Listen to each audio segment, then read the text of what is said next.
Unleash the fury! Crush them all! For honor and glory! Shalom, shalom, Israel. Giving honor to the Most High God and His Son Yahushua. We are the battle axes of the Most High, coming at you with another Sabbath day class, another Holy Shabbat class, through the Spirit of the Most High God and His Son. We pray that the brothers and sisters are edified today, that you have understanding, ears to hear, understanding hearts to retain the precepts that were brought out, that's going to be brought out today. We pray that the Spirit of the Lord is with us within this class, within the brothers and sisters that are listening, tuning in online, as well as brothers and sisters in this class today. Mighty shalom to brothers and sisters. Today's title of the class will be, We Are Not the Same. We are not the same. We're going to touch a couple indifferences through the scriptures to show you know that we were built different, we were created different, things attack us and hit us different, right? That we are not the same, therefore there will never be any peace or any, we have spiritualism, anything of that nature, right? So just want to show the differences of this thing. Dealing with a lot of sickness as well too, right? Just to show that, like I said, differences.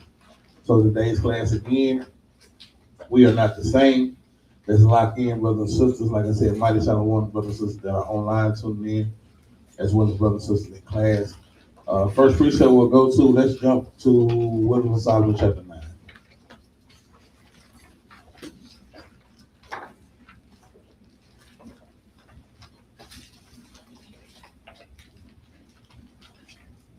Thing about it in classes, we always want to get wiser. And in order to get wiser, we have to use what? Wisdom, right? She is very beautiful. She's approachable. If we would do what we have to do to approach her in the right way, right? So want to make sure that we get this wisdom in the class daily as much as we possibly can. Wisdom of Solomon chapter 9, verse 1. Come. Book of Wisdom of Solomon, chapter 9, and verse number 1. Bring it out. O God of my fathers and Lord of mercy, who has made all things with thy word. O God of my fathers. Man, this thing is always showing you that the Bible is for us and it's a certain bloodline and lineage. It said, O God of my fathers. Not everybody, right? My father. Read. Come. And ordained man through thy wisdom. And ordained man through his wisdom, right? The Lord ordained us through his wisdom. So that means that we have to get his wisdom, right? We can't keep going through life going through with our wisdom or the wisdom of the world, right? The wisdom of the Gentiles, the wisdom of the heathens, right? We have to have the wisdom that the Lord ordained us to come into. Read that again. Come. And ordained man through thy wisdom. That he should have dominion over the creatures which thou hast made. So the Lord always ordained us, this great nation of people. And we know who was that he ordained? Adam, that's right. So we know that the Lord always ordained us, put us on the top to what? Have what? Wisdom over all the creatures of the earth, right? Read 2 again. And ordained man through thy wisdom, that he should have dominion over the creatures which thou hast made. Read on. And order the world according to equity and righteousness. And to order the world with equity and righteousness. I love that word equity. I always talk about it because the word equity is a heavy word. Does anybody know the definition of equity? And the brothers. I'm going to come to you, sisters. I got some questions. I ain't got 8 sisters raise their hand. I ain't got damn brother raise their hand. That's a damn right. That's a damn, Bilal. That's a damn. Well,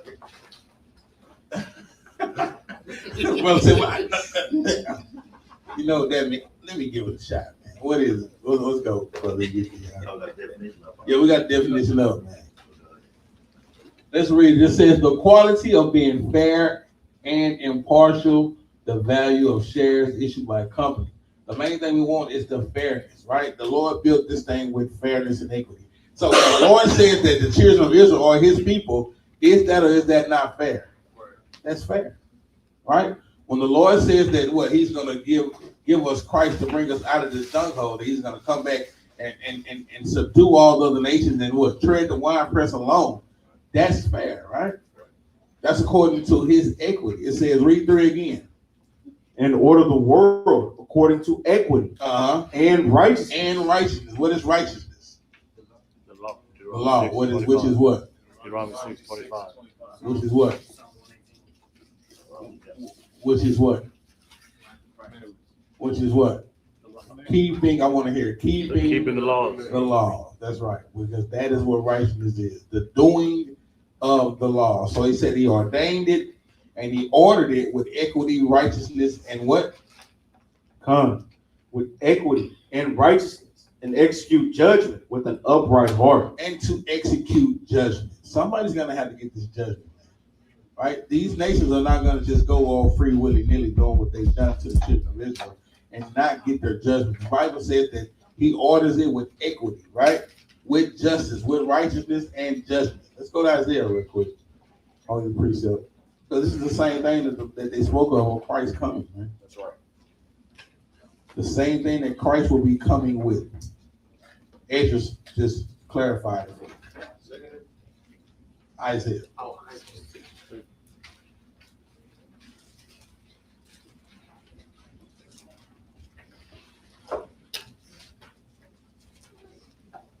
Yeah, second Edris. I got it. Isaiah 9:6.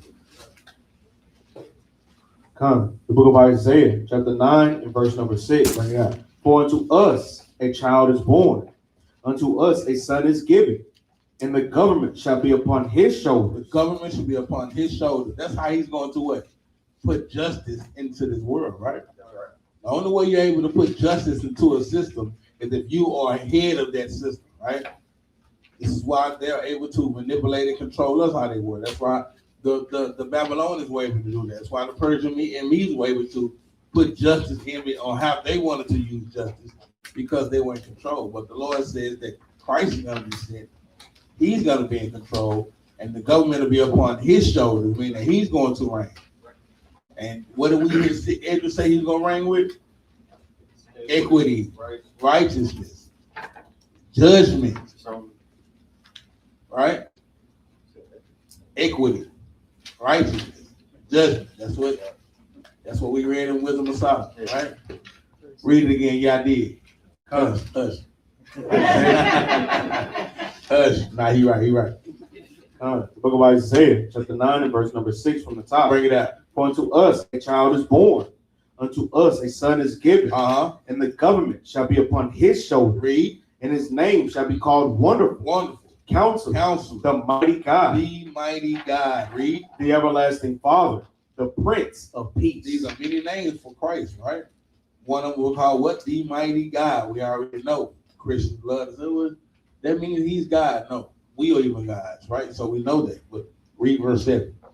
Verse number 7. Of the increase of his government. So in order to increase in your government, what has to happen? What has to happen? What's happening right now? War. In order to increase your government, it's going to have to be a form of war, right? In order for your government to increase, that means you have to decrease the others, right? Like in Isaiah chapter 2, right? When it says the Lord's mountain. Let's get there, Rick. We're going to go back and forth. Finish this off, then we'll go to Isaiah. Read 7 again. Of the increase of his government and peace, there shall be no end. There shall be no end. So Christ is going to reign forever. Read. Upon the throne of David and upon his kingdom to order it. To do what? To order it. To order it.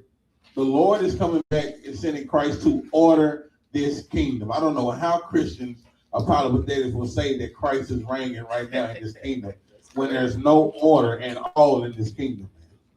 No order at all. But the Lord said to order it and to establish it. Read.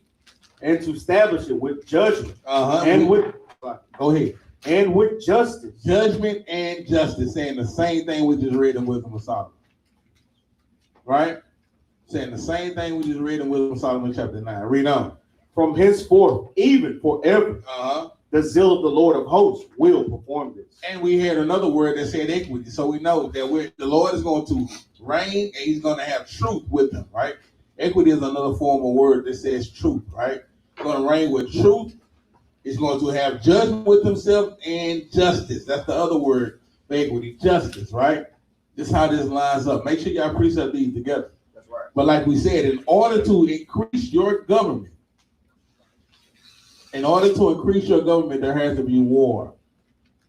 But let the Christian tell them, who's going to be in war if everybody's a child of God? Where's the war? Who's warring? Right? If everybody's a child of God, then where's the war coming? Because we know we read scriptures, right? Ain't like you can just tell us anything. But go to Isaiah chapter 2 right quick. Just precepts, to get us into the mood of this thing, to show us that, hey, this thing is set up for us, man. All we have to do is come back to the Most High God, right? With an understanding heart and mind, be happy and glorious, and do what the Father told us to do, man. It's simple. Isaiah 2:1. Well, you can start at 2. Book of Isaiah, chapter 2, and verse number 2. Uh-huh. And it shall come to pass in the last days. In the last days, or in that day, like we just read about in Isaiah 9:6, when Christ come to what? Establish his kingdom with justice and judgment. In that day, or in those days, read. Come. That the mountain of the Lord's house shall be established in the top of the mountain. The mountain of the Lord's house, his will, his truth, is going to be established above the lies and deceit of the heathen nation. Right? Read on. And shall be exalted above the hills. And shall be exalted above all other kingdoms and nations. Right? The Lord is going to prevail in this thing. Read. And all nations shall flow unto it. And every nation is going to have to flow into our laws. Right? We're going to be the dictators of this thing. Right? So we see, going back to Wisdom of Solomon chapter 9, go back. That when the Lord comes, he comes with equity, judgment, justice. All these words play a big part in the children of Israel because these words are for you. Right? Read with Wisdom of Solomon 9:3 again. The book of Wisdom of Solomon, chapter 9, verse number 3. Bring it out. And order the world according to equity and righteousness, the laws, and execute judgment with an upright heart. And we're going to execute judgment with them that do not use righteousness, right? Do not uphold the law. Read. Verse number 4. Give me wisdom. What are we looking for? Give me wisdom. We want to ask the Father for wisdom as much possible as we possibly can. Give me wisdom. Read. Give me wisdom that sitteth by thy throne, and reject me not from among thy children. And don't reject us from among the children, because some children are going to be what? Rejected. We know this. When they want to go to Romans 11, they think that that's talking about all Israel. That's showing you that some of the children that are born of the stock will not make it. Just because you're of that stock, don't mean you're going to get to the kingdom, right? So he said, don't reject me, and reject me not from among the children. Right? Read on. You got something? Yeah, real quick, because even like I hit on, and that verse 4 it says, give me wisdom that sitteth by thy throne. What brother know what that's going into on a deeper level? That's right. Let me get that precept. Let's go to 1 Corinthians chapter 1, verse 24 real quick. Even in verse number 1, it says, all things were created by thy word. Showing you the Most High God gave the commandment to Christ to create everything that we see. Certain key words, like how we always teaching brothers and sisters, should just stand out to brothers. That's why we always ask, what's the precept for wisdom? What's the precept for righteousness? So when you read these things in context, you can see the deeper things that the Most High God is trying to convey. Read this right quick, Doc. The book of 1 Corinthians, chapter 1, and verse number 24. But unto them which are called both Jews and Greeks, Christ, the power of God. Christ is the power of God, and what? And the wisdom of God. And he's also the wisdom of the Most High. He's the wisdom. So we want to pray that, guess what? Say we have wisdom like Christ and know how to discern things both good and evil. Go ahead, Al. That's a great precept. It says that Christ is that wisdom, man. All right? What you got, Renal? 1:24. Yes. 1 Corinthians 1 and 24. Christ is that wisdom. Let's get another precept. Let's go to Hebrews chapter 1. Yeah. 1 and 3. Another precept showing that Christ is that majesty, man, right?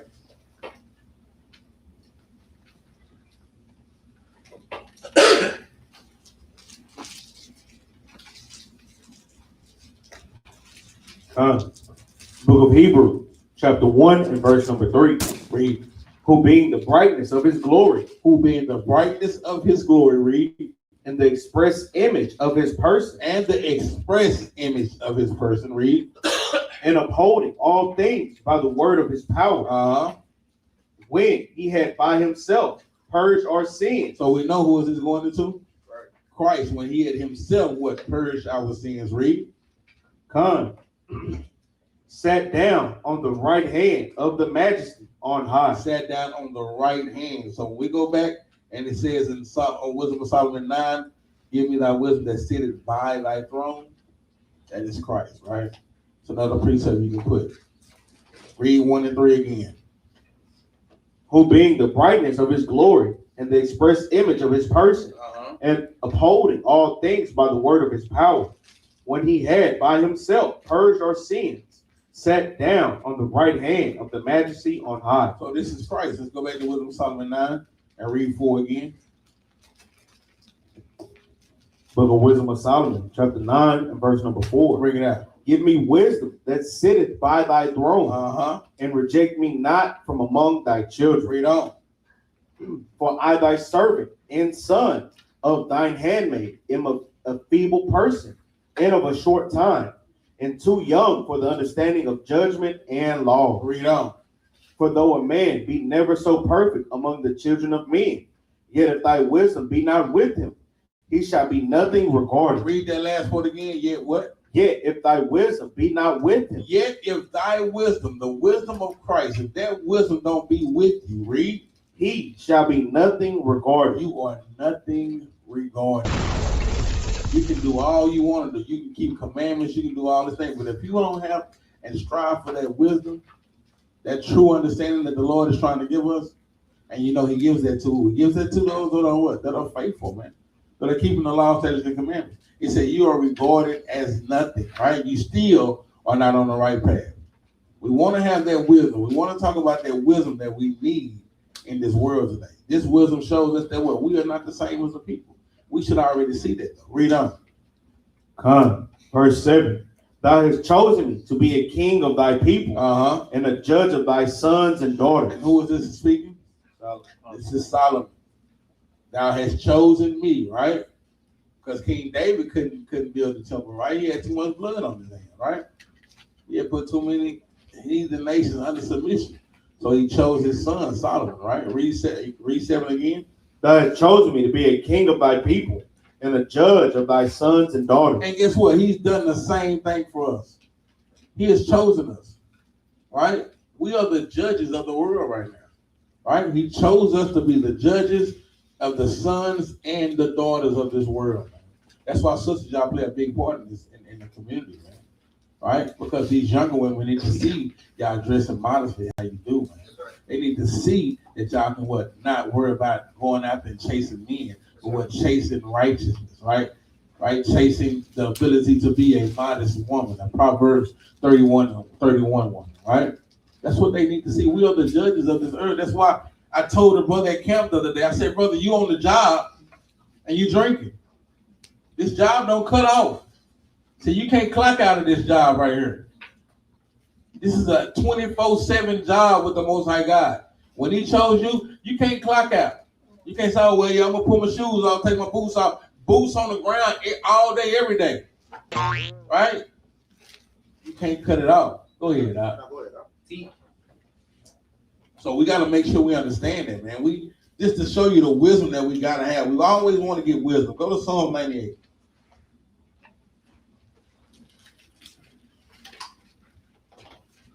This is how we better ourselves and to understanding that we are not the same people, that we are different, and that no way we can possibly join together and make it work. It will not work.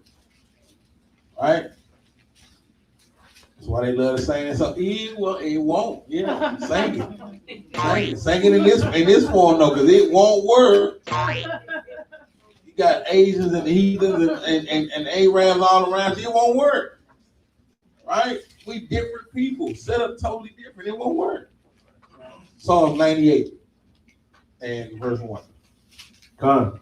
The book of Psalms, chapter 98 and verse number 1. Get some more on this equity.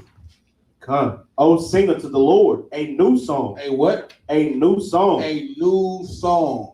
That new song is us what? Prevailing. That new song is us what? Warring against the enemy, right? And prevailing. Read. For he hath done marvelous things.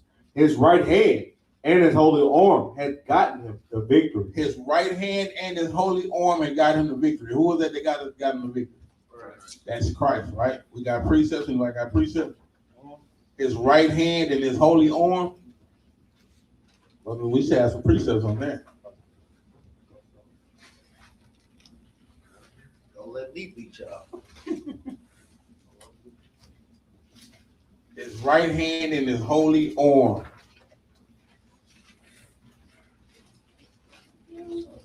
And the brothers got precepts. I think I got another one. Don't let me find my other one too.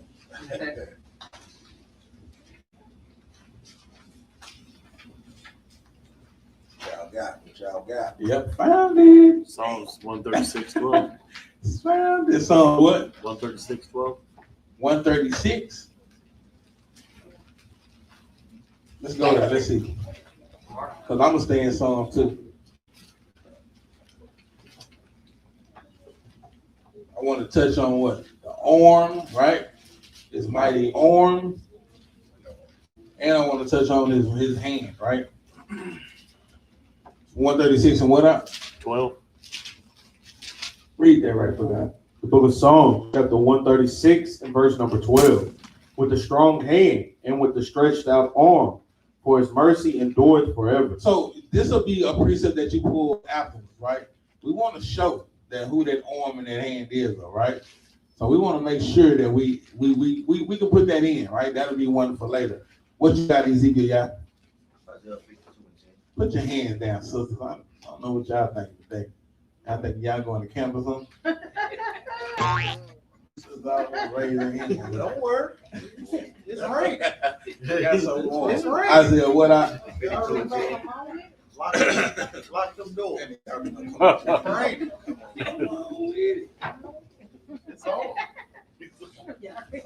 Go to Isaiah 52 and 10. Read that out. Book of Isaiah, chapter 52 and verse number 10. Uh-huh. The Lord hath made bare his holy arm in the eyes of all the nations, and all the ends of the earth shall see the salvation of our God. So see the salvation of what? Salvation of our God. I like it. I like it. Let's go flip over a page. Let's go to Psalm 89 and 21.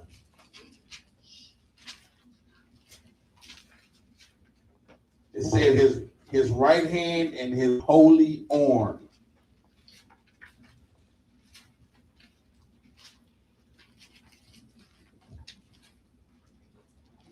Go ahead, verse 20. The book of Psalms, chapter 89 and verse number 20. I have found David, my servant, with my holy oil have I anointed him, Uh-huh. with whom my hand shall be established. Read on. My arm also shall strengthen him. My arm also shall strengthen him. Now we see, I wanted 20 because it's showing you that bloodline, right? Of Christ. Read on. Verse 22. The enemy shall not exact upon him, nor the son of wickedness afflict him. The enemy shall not exact upon him, nor the son of who? The son of wickedness afflict him. So we get an understanding of this going into Christ. The son of the wicked will not afflict him. Read. And I will beat down his foes before his face. Read that again. And I will beat down his foes before his face. Uh-huh. And plague them that hate him. And plague them that hate him. The Most High God said, whoever this is, I'm behind them 100, right? I'm behind them 100%. This I'm going to beat down his foes before his face, right? Read on. Come, but my faithfulness and my mercy shall be with him, And in my name shall his horn be exalted. And in my name his horn shall be exalted. Read 25. I will set his hand also in the sea, and his right hand in the river. See, we get the arm and the right hand. Now, through the Spirit, you got to understand that this is going through Christ, right? This is why we started out with getting that wisdom, right? Read on. I will set his Salaki. He shall cry unto me, thou art my Father, my God, and the rock of my salvation. And the what? Rock of my salvation. And the rock of my salvation. You know that rock is another name for who? Christ. Go ahead. You had one up. Yeah. Let's go to the book of Acts chapter 2, verse 32 real quick. Because we know that Christ is what? The Most High God's right-hand man. This is our right hand. I mean, it's crazy how Christians' simple reading comprehensions can show you how can they be the same if he's sitting at the right hand of the Most High, if he is the right hand of the Father. What need does the Most High God need to have to even get off his throne?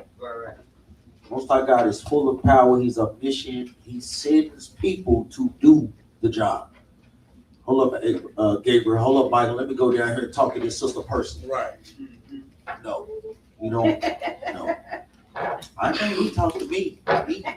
No, sis. He sends people. Read this out. The book of Acts, chapter 2, and verse 32.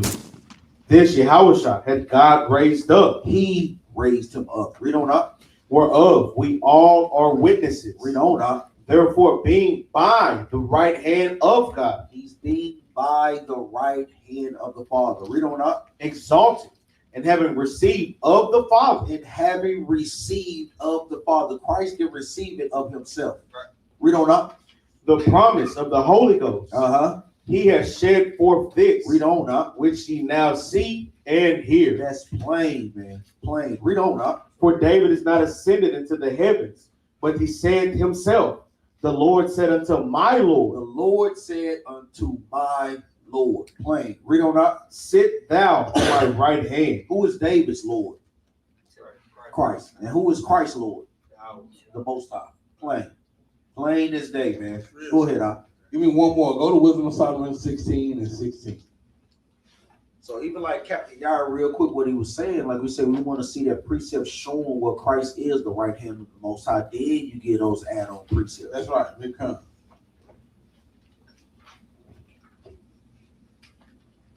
Wisdom of Solomon 16 and 16. But if you see this, we just read this in Psalm 89.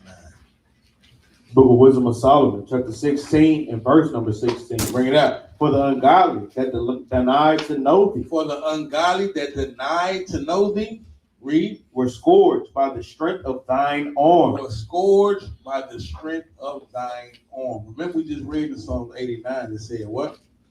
He said, I will beat down his foes before his face and plague them that hate him. It's going into the same thing. For your disrespect or disobedience towards Christ, this is what's going to happen. Read it again. For the book of Wisdom of Solomon, chapter 16 and verse number 16. For the ungodly that denied to know thee were scourged by the strength of thine arm. With strange rains, hails, and showers were they persecuted, that they could not avoid, and through fire were they consumed. And through what? Fire were they consumed. And through fire were they consumed. Hey, man, let's get one more, man. Let's go to Isaiah 30 and 30. Let's keep it going, man. All right? Like I said, it's raining. We got time. We got time. Isaiah 30 and 30.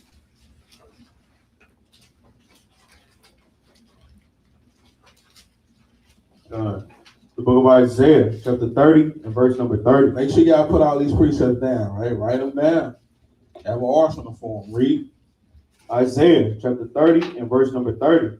And the Lord shall cause his glorious voice to be heard. And shall show the lightning down of his arm. Say, show the lightning down of his arm. Read. With the indignation of his anger. And with the flame of devouring fire.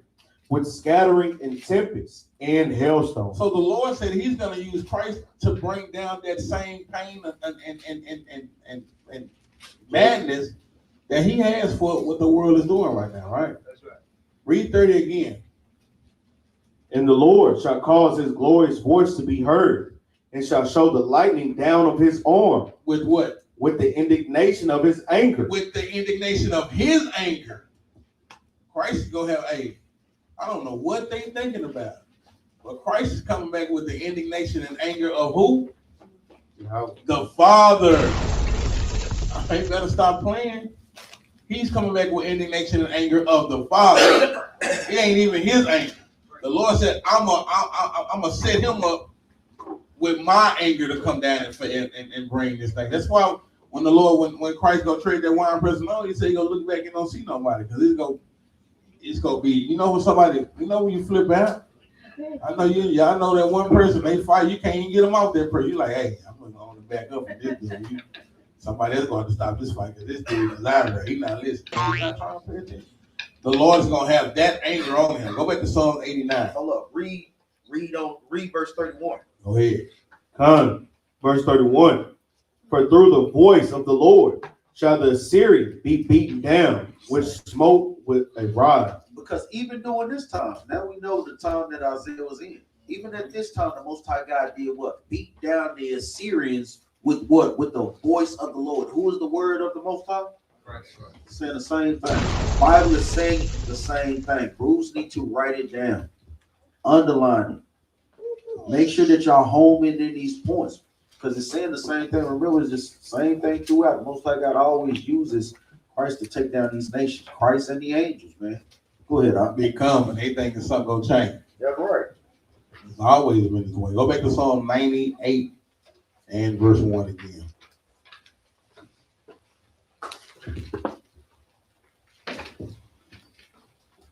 The book of Psalms, chapter 98 and verse number 1. Bring it out. Oh, sing unto the Lord a new song, for he hath done marvelous things. His right hand and his holy arm hath gotten him the victory. Read on. We know that's Christ. Read on. The Lord hath made known his The salvation. Lord had made known his salvation. See, this is the problem. This is the problem that heathens got. They know that the Lord has made known his salvation. How? How has the Lord made known his salvation, brothers? As a matter of fact, Sister Nettie, you had your hand up a while ago. Yeah. You like, yeah. How has the Lord made known his salvation? That's one way. Waking up his children. What you got, brother? Through the prophets. Through the prophets. I like it. What's another way? He's made known his salvation. It's something I'm looking for. Destruction of the heathen. Huh? Destruction of the heathen. But what is that going into? To the precepts, prophecy. What are we doing right now? What are we going into right now? Going into war. Right. War. The Lord has made known his salvation throughout war. The battle of what? AI, right? Right. What's another war? Come on, brothers. I gotta wake up. War between nations. No, a war that the Israelites have prevailed in. Religion. Identity. The Maccabean revolt. Come on, brothers. What's another one? Specific Specific wars wars that we that came we out of. have fought. What was around the battle of AI around that time too? Jericho. The battle of Jericho. That's right. The Lord has constantly made known his salvation to the heathen, because we had salvation when we won those wars. Yeah, y'all we in captivity of y'all, but I'm showing them that, guess what? Y'all my people, man. And guess what? Every time he did it, it was a little to a lot, right? 300 to 3,000, right? It was the Lord showing his salvation. So the main way I wanted y'all to give me was the Lord showing his salvation, which you all were not wrong, right? Waking us up, right? It's through the war, man. The Lord always dealt with us. He was always a man of war, showing that through his war, we would prevail throughout every situation that he wanted us to come out of. That's what they don't understand, man. You got something? Yeah, let's go to that Isaiah 41. We should know this. Yeah. Salakia, Isaiah 43 in verse number 3.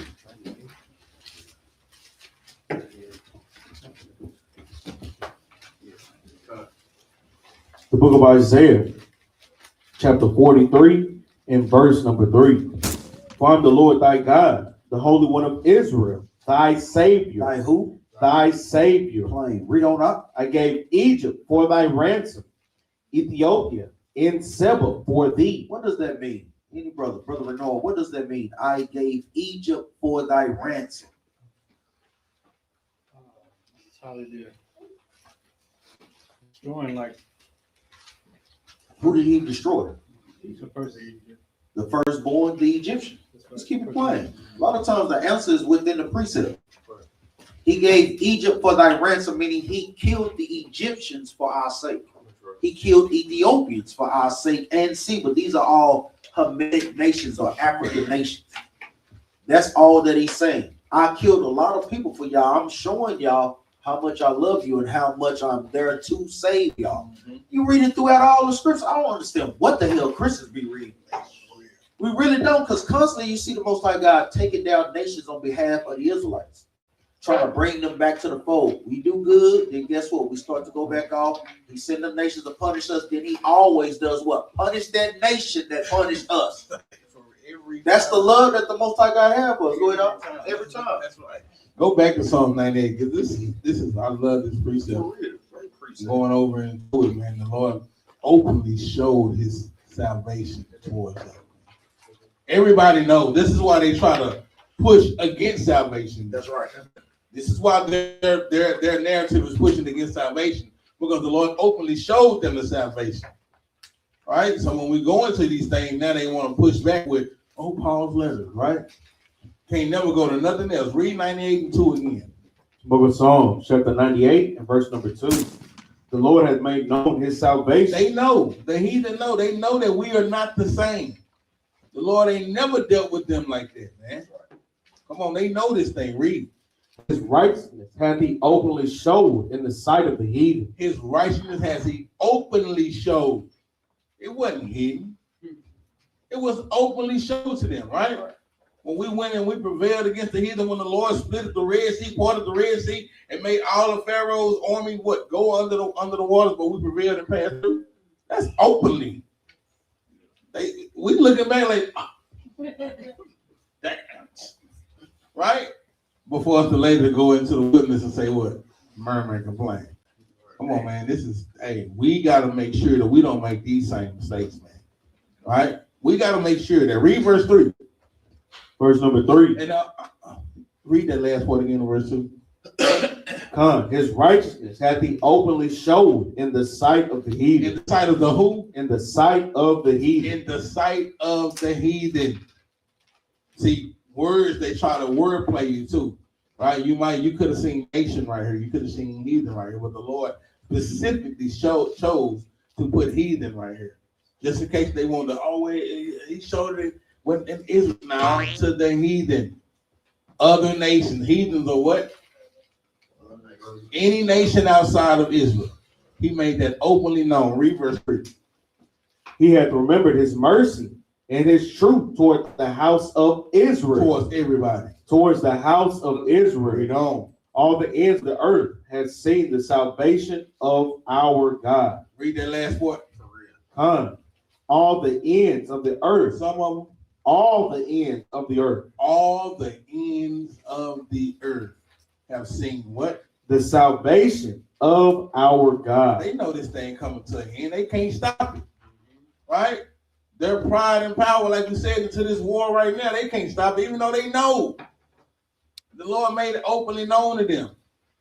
They trying to build spaceship, whatever space is up in the earth, but at the same time, they still getting into the war. They just can't help it. Trump just can't help it. Right? These Edomites, these heathens, they just can't help themselves. Right? Go to Sirach chapter 4.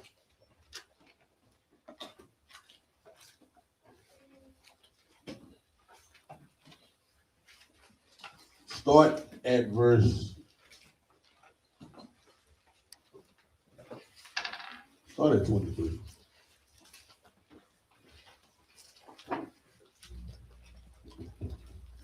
The book of Sirach, chapter 4, verse number 23. And refrain not to speak when there is an occasion to do good. Read that again. And refrain not to speak when there is occasion to do good. Don't refrain to speak when there's occasion to do good. When you have an opportunity to make a change, to give somebody some understanding, to be able to uplift somebody, to give them more knowledge and wisdom, I mean, you can't refrain from doing it, man. Like I said earlier, we can't cut this off, man. This is not a 9 to 5. This is not a 6 to 2. My favorite shit. I love 6 to 30 in there and out there. But this is a around the clock job, man. We can't refrain. That's why the Bible says, always be prepared to what? Give an answer, right? Produce your cause. Because when it's timing for you to either what? Save a life or hinder a life, you got to be able to save that life, right? Now the Lord is looking at you according to what Ezekiel 3:17, right? We ain't pulled that in a long time, right? But we got to understand and always remember these precepts, man. Because Ezekiel 3:17 says that either you're going to be saved from doing your job or speaking wisdom into that person, or even when you speak wisdom to them and they don't listen, they're going to have to give account. But if you don't, if you cut it off, that's right. If you clock out, as soon as you clock out, there goes somebody walk by and they say, "Hey, ain't you there?" And you say, "I'm out." You know how we do it. Where the hell is Johnny? Johnny is in the break, but no, he's not. Johnny is in the car. Johnny pulled out. He ain't supposed to leave the site. Hey, that's what Johnny did. You clock out if you want to. Ezekiel 3:17 show you what's gonna happen, right? Go ahead now. Read verse 23 again. I'm gonna tell y'all, verse 23, heavy precept. Read it again. Come, verse 23 from the top. And refrain not to speak when there is occasion to do good, and hide not thy wisdom in her beauty. Because this is a good precept for both. What's the other end of this precept? Let me see if brothers and sisters are thinking. What just said? You had a lot of words you can't hide. The other side of this precept is for brothers and sisters. What? What are you gonna say? Go ahead. Speaking in and out of season. What, sister? Say it again. Wisdom What you got, y'all one? to basically hold each other accountable. To a degree. You kind of hitting on it. This precept is for that brother or sister that don't like correction. When you saying something, this nigga right here. So this nigga always got to correct me on something. Yes, damn it. If you doing something wrong, stop doing something wrong then. Because we have to think about it. Correction ain't necessarily you doing wrong all the time, but it's things that can, guess what, help certain situations run smoother. That's right. This is a precept for brothers and sisters that don't like correction, that need to meditate on this, because that's what the Bible is all about, brothers. If y'all in the class in the truth and you don't like to be corrected, the truth ain't for you. I'm sorry to tell you. Because guess what? Truth comes down from bishops, deacons, captains, soldiers, all the way down, brothers, sisters, aunties, uncles, guess what? Children as well. It comes all the way down. You don't think we don't get corrected as being leaders? Yes, we do. Guess what we do? Through the understanding of the precepts, guess what? Dang, see something that the brothers saw that I didn't see. Okay, let me apply it. Instead of just being angrily off the back, sit and take the time to see, like, dang, what did that brother really see? What did that sister really see? That's something that brothers and sisters need to meditate on. Go ahead, Al. Big con on that, man. That is a heavy conversation for this thing. I want you to read it again. The book of Sirach, chapter 4, verse 23. And refrain not to speak when there is occasion to do good. There's an opportunity to do what? Occasion to do good. What is good, brothers? That's right. Law. What else? Deuteronomy 10 and 12. Deuteronomy, I like Romans 7:12 showing that the law is good. What's the other one? Doctrine. Yeah. Proverbs 4 and 2. Proverbs 4 and 2. When it's an occasion to speak the law, to give understanding. And like I said, you know, the people don't want to hear it. I'm going to try to tell somebody, bro, not today, bro. Please, man. Hey, bro, is that all you about? Yes. You don't understand me? I got a partner right now, man. I'm talking about we was the best of boys, man. But he knows not to call me because we gonna go to this event. I'm partner, man. I'm talking about he love to call me. And he like, bro, I want to see if you and your wife come to the birthday. I said, bro, stop playing, man.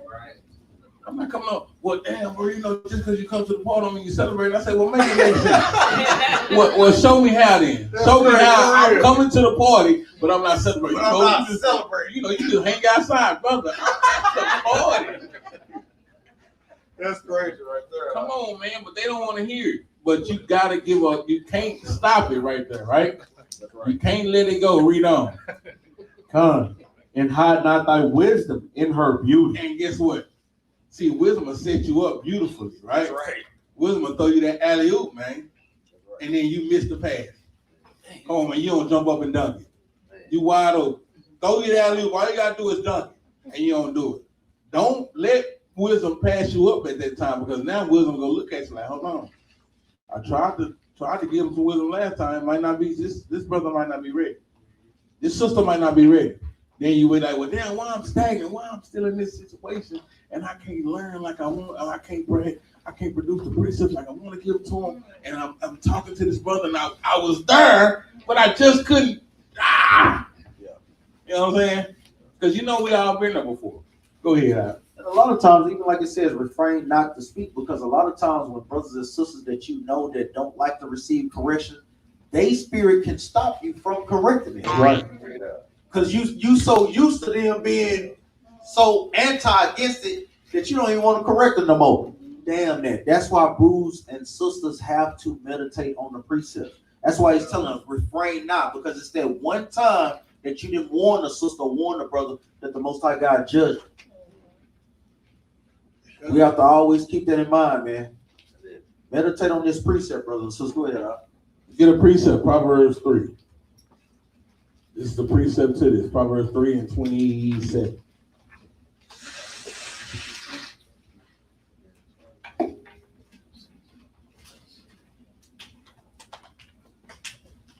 I said, we still in open up mode. We waking up our minds. I know I was running a little late today, but that's what I say. Everybody late today. So, hey, we know that rain, man. That rain will get you a little stagnant, won't it?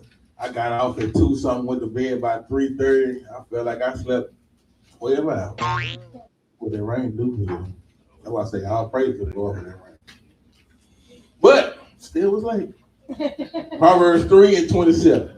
The book of Proverbs, chapter 3 and verse number 27. This is going to be a precept to your Sirach, chapter 4 and 23.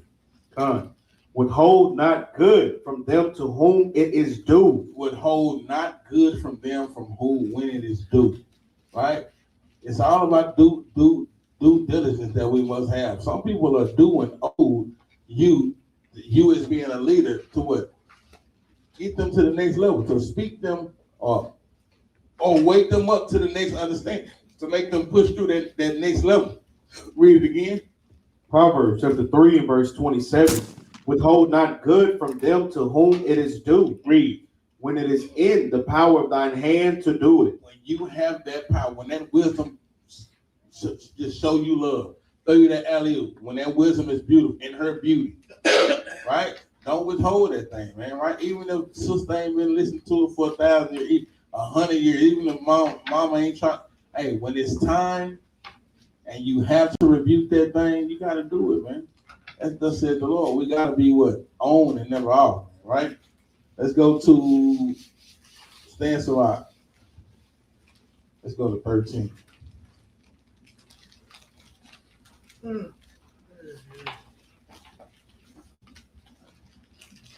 Start at 15. The book of Sirach, chapter 13 and verse number 15. Bring it out. Every beast loveth his like, and every man loveth his neighbor. So now we're getting into this thing, right? Every beast loveth his like, right? When it shows, when we speak of us not being the same as other people, we like doing the same thing that we like to do, right? And guess what? Other beasts like doing what they like to do, right? A dog and that son might go out there and roll over on his back and scratch his back right in the grass. That's what he loves to do. And guess what? Other dogs see it and be like, hey, that's pretty cool. All right? He like getting a good scratch. I want that scratch. Right? Every beast loveth his like. When we get into this thing and show that nations are built differently, they say, man, I hate to cut off, I was in 7-Eleven yesterday when I got out of work. Man, these Arabs in there playing this damn music so loud, man. And I mean, everybody was looking at each other like, one lady said, I'm coming. I said, shoot, I'm gonna get this hot dog, but I'm leaving right after this hot dog. Like, it was crazy. Like and I'm talking about it was, and everybody just like, man, I can't even get an understand. I had a phone call, and they're like, where you at? Like, I'm at Club 7-Eleven. I guess Arab, it's the new Arab spot. They kicking it. Say every beast is to his life, though, right? Be damn if we won't listen to some of that crap, man. You think we gonna listen to that in the kingdom? Well, you better cut that shit. You lost your mind. You better cut that. Right. We ain't listening to no Africans talking about no foo-foo and none of that. I don't care. That's because every beast loveth his life, right? We're not dealing with no Edomites. We're gonna hear some Sinead O'Connor, whatever the case was. I don't know. Did she sing? Sinead O'Connor, did she sing? No, she a movie then. She a movie, right? I don't care. It's just the point. I don't care. What you got? That's a whole nother topic. We can, but hey, I don't want it. Foo-foo these. Foo-foo these. We ain't want no foo-foo. You ain't foo-fooing me. Just never had a craving for some foo-foo. Nah, I haven't. Right. And they be like, man, it's good, man. You ought to see them. They get the door and they be like, yeah. Stop it. We'll talk about it after class. Yeah, when this whole that quiz, we'll definitely go into it. But no, I don't want no foo-foo. You can't eat it though, but you ain't gonna be eating no unclean food in it. That's right, but we won't be eating in the kingdom. We ain't making no damn food for the kingdom, so I ain't eating that, right? So read 15 again. Con, the book of Sirach, chapter 13 and verse number 15. Every beast loveth his life, and every man loveth his neighbor. So again, this is going into the class, getting into this class, man. We are different beings. We are different people. We are different upbringings. My title for this scripture right here is birds of a feather what? That's right. And we're not flocking with the Edomites. We're not flocking with the Syrians. We don't fly with them, right? We don't fly together. We can't, right? Ducks fly together, right? Pigeons kick it together, right? Bluebirds are caught singing together, but we are not in cohorts with the heathens, and we don't do what they do, right? Therefore, we are not the same, and we can't ever be the same, right? It just goes into a read on. Con, all flesh consorted according to kind. All flesh consorted according to kind. Read. And a man will cleave to his life. And we're going to cleave to our life. Why would we want heathens in the kingdom when we don't cleave to their life, right? We're not skydiving, right? We're not scuba diving, right? We're not going too high. We're not going too low, right? We ain't going too left and too right, right? We're not kicking it and want to go see what this big lion is out here doing. Oh, this is the oldest lion. Well, shit, this old, let go die. That's it. I'm not going to look at him because the old lion is still is bigger than me. Still been and got me, right? But this is what this is saying. Read 16 again. All flesh consorted according to kind, and a man will cleave to his life. To his life. Look how happy he is. He is happy above the clouds. I couldn't do that, man. To save I couldn't do it. He's above the clouds. That's his liking. That's Esau's liking. That's what they like to do. I think my wife was saying one of the ladies went to the mountain and heard herself and went back up there. What's the Edomite lady? She went up there and got frostbite or something, huh? Oh yeah. And then went back to the mountain again. You gonna go back? You had frostbite all the way from the top to the bottom. You going back? That's what they like to do. Right? Read on. Con, what fellowship hath the wolf with the lamb? What fellowship has Israel with the heathen? What fellowship do we have with them? Right? All the fellowship we've seen throughout the scriptures show what? Indifferences, right? Show what? Servitude. Show what? hard labor, show rigorous violence put upon us, bestowed upon us. When is that going to change? That's not changing, right? What fellowship has the wolf with the lamb? Nothing. They don't kick it together. Read. Con. What fellowship is the wolf with the lamb? So the sinner with the godly. So the sinner with the godly. That's heavy, man. That's right. Why would the sinners go to the kingdom with the godly? If they haven't learned by now, they go automatically get it then? No. That's what they're trying to hope for and trying to lean on. But we don't have anything to do with each other. Read on. Verse 18. What agreement is there between the hyena and the dog? Uh-huh. And what peace between the rich and the poor? There is no agreement between us. The Father has never, tell you, the heathen have always been outside of the covenant, right? They've always been outside of the covenant. There's never been an agreement with the heathen and the dog. There's never been, the hyena and the dog. There's never been an agreement that the Lord said, well, you know what, this time, I'm going to put the heathen in covenant with y'all. Now, he's never done it for this reason. That's right. Right? Because we know that everyone is subject to their own kind. Read. Con.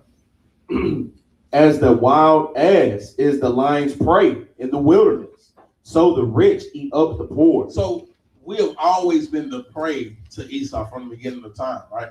Ever since the birth, we have been the prey. They have always wanted to get at us, right? This is the way of life. They call it the circle of life, just like in 2 Corinthians 5 and 42, right? That ring. It's the circle. That's right. It's going into the same thing. Throughout history, we've seen life repeat itself the same way, man. Always, Esau has been what? On the other end of the Israelites, right? The heathen have been on the other side. Read. Con. As the proud hate humility, so do the rich abhor the poor. And guess what?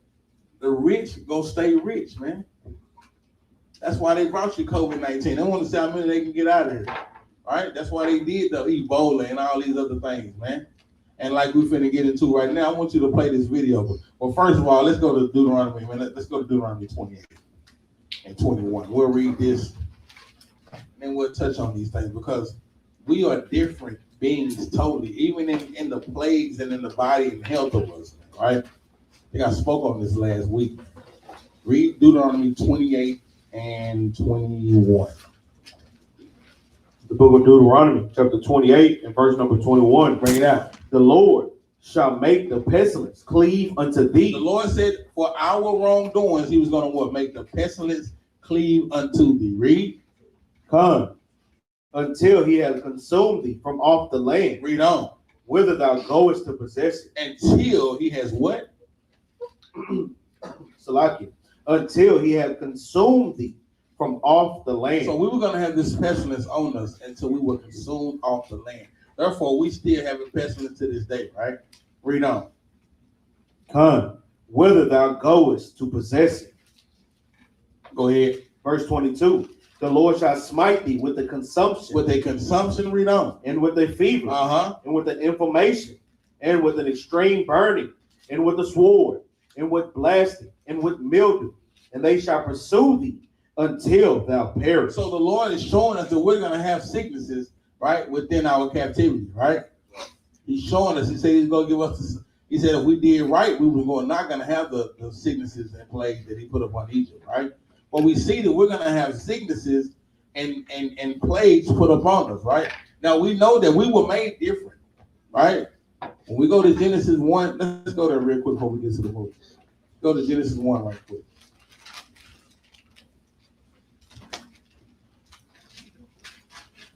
Let's go to Genesis 1. Start at 26. Book of Genesis, chapter 1 and verse number 26. Bring it out.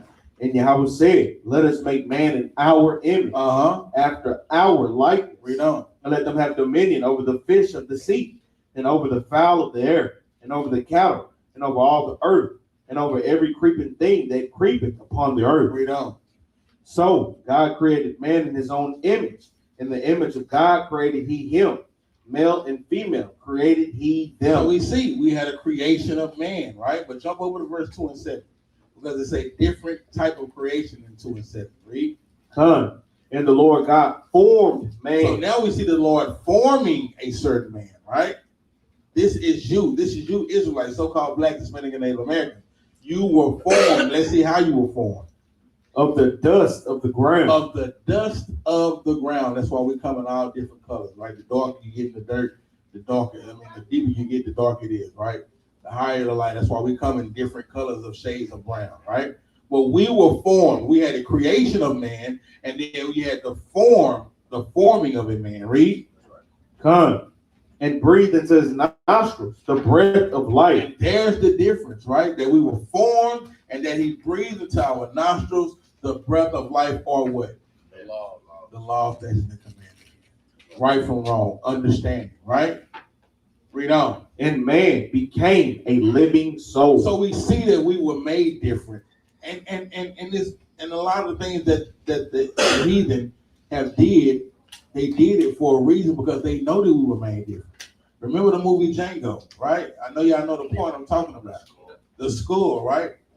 Even the white boy said himself, hey man, Ben, he said, I don't know how Ben used to shave my father every day and didn't cut him. He said, I'll cut him. Yeah, because that's who you are. That's the people that y'all are. We are what? A different people though, right? He talked about the skull having a different bringing up, right? It was made different, right? He showed them that basically going into our understanding with the Most High God, our pineal gland, right? Going into us having that direct contact with the Most High God.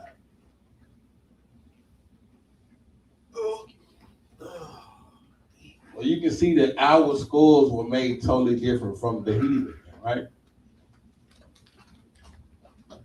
We saw hell. They is, boy. They is. Write it down, so gotta write your question down. They here, man, trying to say that we was the ones came from monkeys. When you look at every one of them damn commercials, it's so easy a caveman can do it. It looks just like them, man. Come on, man. There go your forefather right there, man. So easy a caveman can do it. That man. Let's read this. Let's get this video though, because the plagues that the Lord put upon us, they were going to be different. And the Esau, the Edomites know this. Hey, y'all, it is kind of cold this thing, man. Y'all cut it up a little bit. Fair use on this video we're about to play. Let me show you that. I'm going to get the name of it, show y'all the name of it. It's right here. The mode of horror, right? That's what this is, man. Started from the top out. Fair use. I know pretty much real. In 1932, the United States Public Health Service, in collaboration with Tuskegee University, The syphilis, right? It was 600 of us, and they gave 400 of us syphilis, and 200 they did not give. Right? Read this. Read this. Play this. in Tuskegee, Alabama, began a study to examine how untreated syphilis affected African American males. Formally, the study is known as the Tuskegee Study of Untreated Syphilis in the Negro Male, but it is now more widely referred to as the Tuskegee Experiment. 600 African American men were recruited into the experiment. 399 who had syphilis and 201 control participants who did not. From the onset, the purpose of the study was kept secret. Lured into participation with the promise of free health care, free meals, and burial insurance, they were told only that they would be treated for bad blood, a colloquial term that's used as a general reference to a number of potential medical conditions. The leader of the health code at this time, whatever his name, whatever it's supposed to be in. This is him for the speak on here, Dr. Was quoted. My work is easy because I use ClickStart. Here's how I keep track of all my tasks. I start by brain dumping everything I need to get done in a list view. Next, I set a priority and is saying the rather low intelligence of the Negro population, depressed economic conditions, and the common promiscuous sex relations not only contribute to the spread of syphilis, but the prevailing indifference with regards to treatment. but the prevailing. Take a moment to really think about the depth to treatment. Now, it's a part on this movie, and I want y'all to understand this last part is heavy. But first of all, he said the rather low intelligence of the Negro. That's what our problem is today. That we don't have enough intelligence about ourselves to know what's going on, right? And he says depressed economic conditions. Why were we in compressed economic conditions? Depressed, yeah. Because they had us in slavery, man. Right? They had us down, right? So in this thing, what did they promise? Do y'all know what they promised to us? Free healthcare. Yeah. So you promise a Negro that's already in a depressed state of economic conditions, you promise him a free hot dog, he gonna say yes. Yeah, right now today you tell us it's free hot dogs at 7-Eleven, I guarantee you gonna see a couple people pull up. As long as they beef dogs, right? Yeah, I'm there. Beef dog, free hot dog, yeah, they coming. They told us they were gonna give us free health care. But it says, and then it says the common promiscuous sex relations. So they knew we were what? They knew we were multiplying. All right, that's why they said that. So a way that we can target these Negroes is through a what? Sexually transmitted disease, right? And it says not only contribute to the spread of syphilis, but the prevailing, this is the part, the prevailing indifference with regards to treatment. The real reason that they did this was to show the difference of how syphilis attacked the heathens, the white men, versus how it attacked us. This time we're not the same because it attacked us so differently that's why it went on for over 40 years. Once they seen that this thing worked, it was a tactic they used in the Vietnam War, I believe, right? By them putting this on us, it was a tactic they used in the Vietnam War to try to spread syphilis, right? To show the differences of how it reacted to us versus how it reacted to them, right? That's the heaviest part. When I was looking at this, I was in school, and that last part just hit me. And then there's a part on here, I can't find it. I was trying to find it this morning where he actually said it. The real reason was because they wanted to see how the treatment would be towards the white man versus the black man, right? That's the main reason of this thing, because they know that we were made different. Like we said, we were formed, they were what created. We were made with a different kind of head-shaped texture, pineal gland, to have a direct contact with the Most High God. They were not. Now they wanted to see, well, hey, how does this affect them different from us? Think about it. Matter of fact, pull it up. I pulled up. YouTube? Yeah, now just go to your Google. Pull up high blood pressure in whites versus blacks.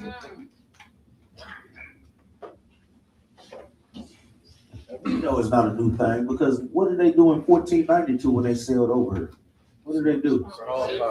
They gave sicknesses onto them too. They had smallpox blanket. And you know they came with it. Christopher Columbus, them faggot, and I don't know if I can say that, but they came over here nasty. Remember, they had to show them how to clean themselves, man. They got up that boat. I bet that boat was vicious. They were like, we see them coming, but we smell them coming. What is that?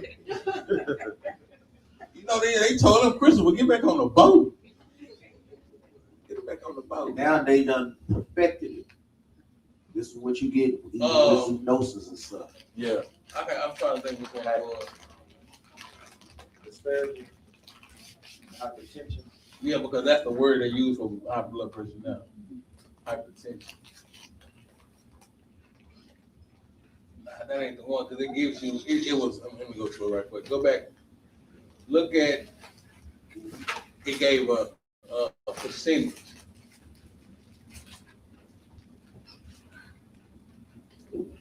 Which one did I look up? I want y'all to see this percentage that they gave.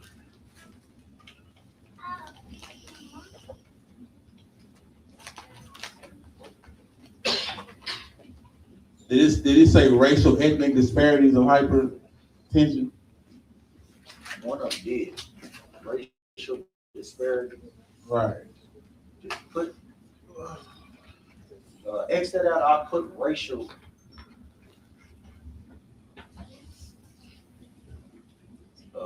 Disparity. Let's come down. Disparity right here. One more down, one more down. Racial disparity in blacks. With high blood pressure.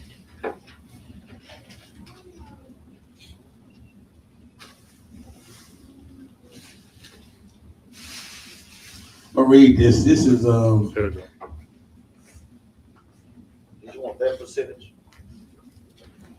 read that. What does that say? Black adults in the U.S.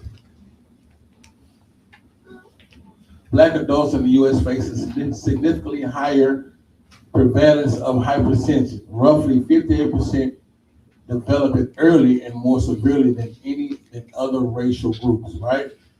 About 58% of black adults have high blood pressure, among the highest rates in the world. By age 55, 3 or 4 black adults have developed this condition, right? Now, I want you to look up the same thing with diabetes.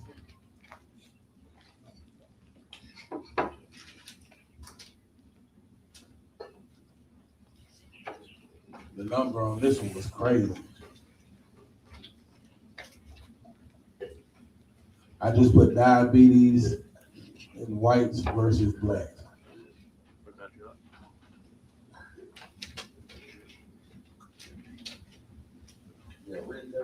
Black adults in the U.S. are 24% more likely to have diabetes than white adults, and this higher. I'm going to read another one. With the 78% higher diabetes mortality rate. 4 to 5, that's 80%. Death rate when so-called blacks get diabetes. That's a high rate, man. That is a high rate. Almost 4 out of 5 die of this diabetes mortality rate, man. That is a lot, man. That is high. Y'all know how high that is? That's, like I said, that's 80%, man.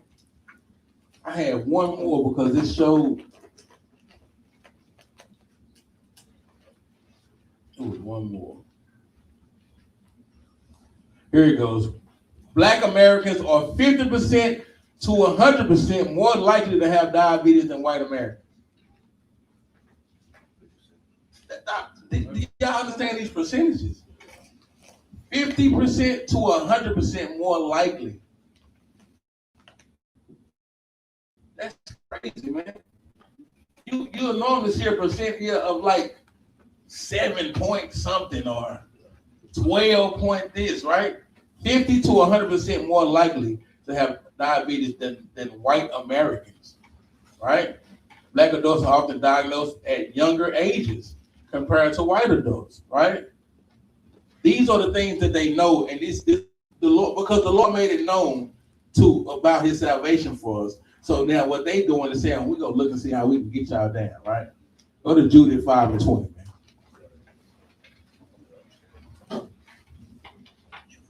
This is why it's so pivotal that we stay grounded in our works, because they looking to how to kill you. They are looking to how to keep us down. That's why you get, when the Lord said that the pig was the destroyer of the earth, the cleaner of the earth, that's why you get doctrines that say, oh, it's just be received with thanksgiving. It ain't changed. The pigs still eat anything. It's like they did last year, and the year after that, and the year before that, and the years before that. They haven't changed. Oh, well, this pig right here, it's only grass-fed. Negro, it's a grass-fed what? Pig. It's a pig. That's all it is, right? But that's how you get the doctrine. That's why you get doctrines like that, man. Because they know that pig is going to give us what? High blood pressure, or what? Give us that diabetes that what? 80% of it kills us more than almost 80% of the time. We got to know these things, man. Jude 5:10. Book of Jude, chapter 5, and verse number 20. Bring it out. Now, therefore, my Lord and Governor, if there be any error in this people, and they sin against their God, let us consider that this shall be their ruin. This is going to be their ruin. If they sin against God, that means they are not going after the law, statutes, and commandments. they're not going after righteousness, that means that they're going to do opposite of what the Lord told them. And he said that's going to be their what? Their ruin. Their ruin. We're going to ruin them. We're going to give them all kind of diseases. The Lord is putting these diseases on us, but guess what? The so-called white man, they looking like, hey man, they are disease-stricken people. All we gotta do is hit them up. All we gotta do is give them a little port. Grandma ankle be big as a sweet potato. For real. Right? Go ahead, Doc. Let's go to that Ezekiel chapter 4, verse 13. Because it was always prophesied how we will be taken into our captivity, that we will have to do what? Eat their foods. We don't control the food supply here, so we know even the healthy food that we try to eat, some type of way is defiled. Most High God just let it be known. Read this right quick, man. Y'all should already know the question that's coming up next. Read this, huh? The book of Ezekiel, chapter 4 and verse number 13. And the Lord said, even thus shall the children of Israel eat their defiled bread among the Gentiles, whither I will drive them. The Most High God is letting us know straight off the rip that the foods that we eat are what? Are defiled. Plain as day. Ezekiel 4 and 13. What's the precept, twin? Hosea 9 and 3. Let's get that. Because it was even doing the Assyrian. The Syrian captivity, the Babylonian captivity, the Greek captivity. And he got examples with Daniel. He didn't want to eat of that food. He ate post because he knew that food was defiled. That's right, sir. There are plenty of examples. That's why it's pivotal that we do what? Keep God's dietary laws, man. Because the food, even the clean food, think about it. If even the clean food is defiled, you can just imagine what the unclean food is. Come on, man. It's killing you twice as fast. Read this out. Book of Hosea, chapter 9 and verse number 3. This is the precept for Ezekiel 4 and 13, saying the same exact thing. Read it out. They shall not dwell in the Lord's land, Uh-huh. but Ephraim shall return to Egypt, And do what out? and they shall eat unclean things in Assyria. Ephraim was going to return to bondage and eat unclean things in Assyria, in their captivity. Same exact thing. That is plain upon tables. Go ahead, Al. Because and they've been doing this, man. That's right. Go back to the finish this Judith 5 and 20 out again.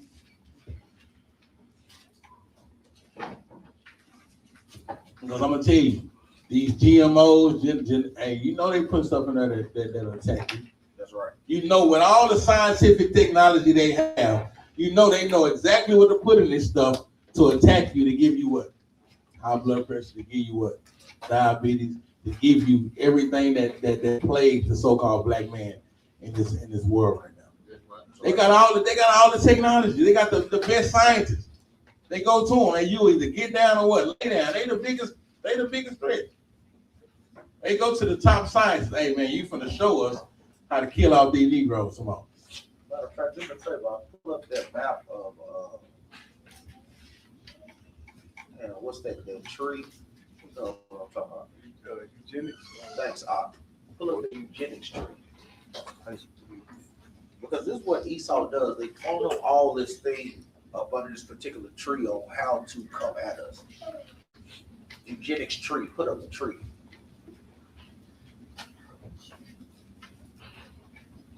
That one, yeah. So when you look at these things, eugenics means good genes. We know the genes that they're talking about. So this is what Esau put as a model on how they want to funnel good genes through all these particular types of roots. All these particular type of roots, you have biology. So it's showing us that it's what racism related in biology, in psychology, in genetics, in mental testing, in anthropology, in history, in geology, in anthropology, in archaeology, in ethnology, in statistics, in biography, in politics. What Esau does, they funnel racism through all these particular roots. So a lot of times we only think that Esau playing on a one-track mind. No, they playing on all these multiple phase tracks and funneling it all through racism. What you got up? Yeah, that whole IQ test is funneled through eugenics as well. Yeah, all that is up under there. You put medicine, so anything that has to do with medicine, giving them the best medicine, giving us the worst medicine. Even under surgery, how our people was the forefronters and sisters had to be, guess what, tortured in order for them to advance in surgery. Even with the sister called Henrietta Flax. Yeah, Henrietta Lacks. Henrietta, where they used, she had the best genes and she had cancer fighting genes. And they experimented on her without her knowing for a long time, seeing how that her genes could, guess what, overcome cancer. What you have, brother? Y'all doing? Even through sociology and psychology. That's right. All that's funded up under there. Yeah, how like when they said that humans come from monkeys and all that. That's right. Yeah. All of that is funneled through up under there. We have, like we say, politics. Even when our people thinking that they can fight them from within the system, Esau had already had this planned out. Okay, we'll let them in. We'll let the ones that we want in.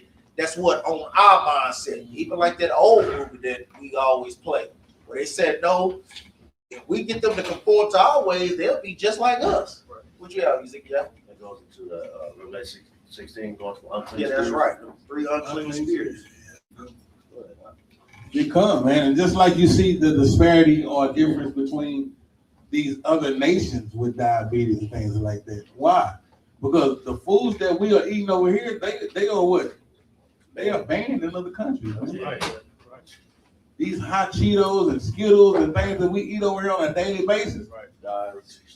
High fructose corn syrup. Yeah. These things are banned in other nations. That's why their rates are very low. Like the Asians, the Asians they said they're like 4 or 5% lower than us, which is a lot. But then they said that their BMI is very lower than ours too. All right, so that helps them. So even if they have it, it's not as deadly as it is to us, right? That's the thing about it. I know I was looking for something else, but Keith sent me this. I'm gonna read this too right quick. Black adults in the U.S. have higher prevalence of hypertension, which is blood pressure.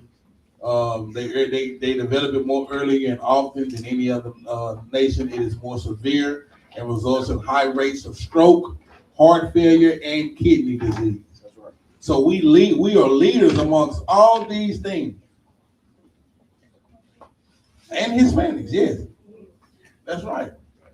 High blood pressure, kidney failure, strokes, right? We know we just had a brother that just had a stroke, man, right? Pray that brother getting better, man. I'll praise to the Most High God. But these things hit us, and it's because they're heathen. They know they play the game on us. They know how to hit us where they need to hit us at, man. Like I said, look at all these foods that are banned in other countries, man. These cereals that we eat, banned, right? Trash, right? The sodas, the high fructose. That's why you get a lot of people that go over there and they love the taste and they be like taste testers of their stuff. Like, man, this ain't bad, right? It's without the fructose corn syrup. It's without the extra starches and things. You know they put the dyes, right? You know they put the. That's just like now when you see the bread, you can squish the bread and it'll come right back. You like, what? What's up, nigga? I'm ready to thought you was doing it. Boom. I'm raise right back up, nigga. Say crazy work. That is. I can't lie. That's crazy right there. But us being an out of order nation of people, we fall for it, right? That's why it's up for us to get this understanding. It's up for us to keep getting this wisdom. It's up for us to keep coming to class, being in order with the Most High God, right, so that we can prevail from these things, man, right? Give me that Judith 9:21 again, or 20 and 21 again. The book of Judith, chapter 5 and verse 20. Now therefore, my Lord and Governor, if there be any error in this people, and they sin against their God, let us consider that this shall be their ruin. So a lot of this is our ruin, man.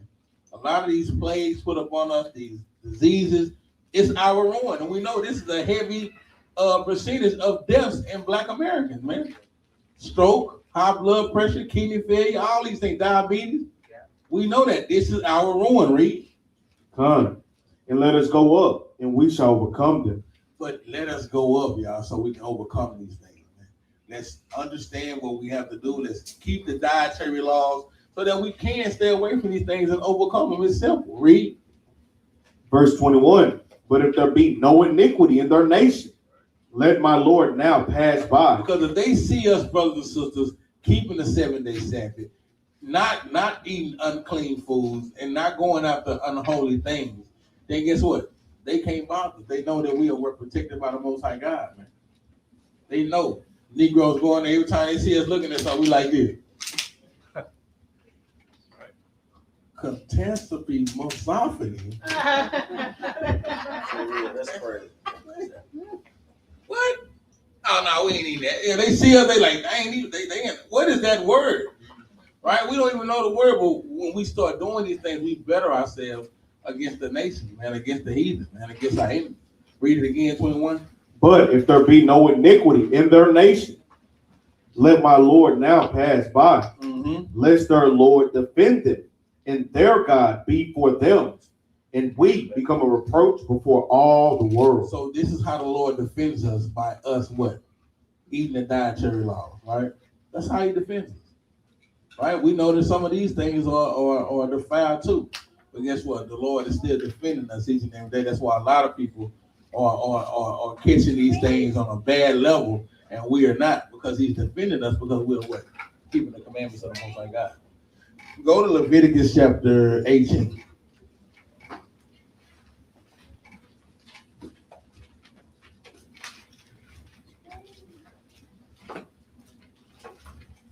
Just self-awareness, brothers and sisters. We have to understand that we are differently made. We different. We are not the same.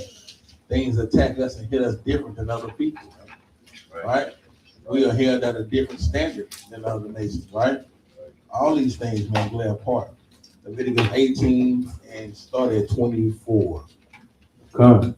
The book of Leviticus, chapter 18, and verse number 24. Bring it out. Defile not yourselves in any of these things, for in all these the nations are defiled, which I cast out before you. So in this instance, what are these things that we were defiled in? Any brother? It said, defile not yourselves in any of these things. What were these things? Sexual sin. That's right. When you read up, you look into the sexual sins or immortal acts, right, of fornication, right, which were forbidden.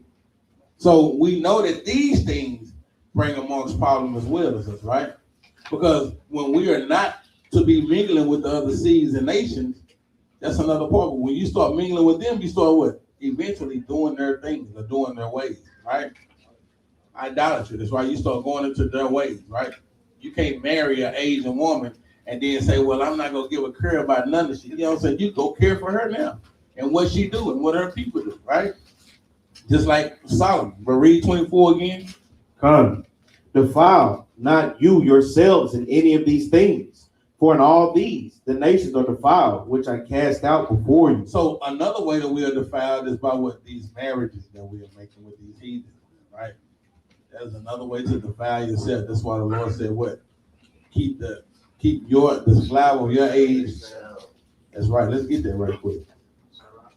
Sirach 19 and 26. I'll praise you, brother. 20 and 26. I mean, 26.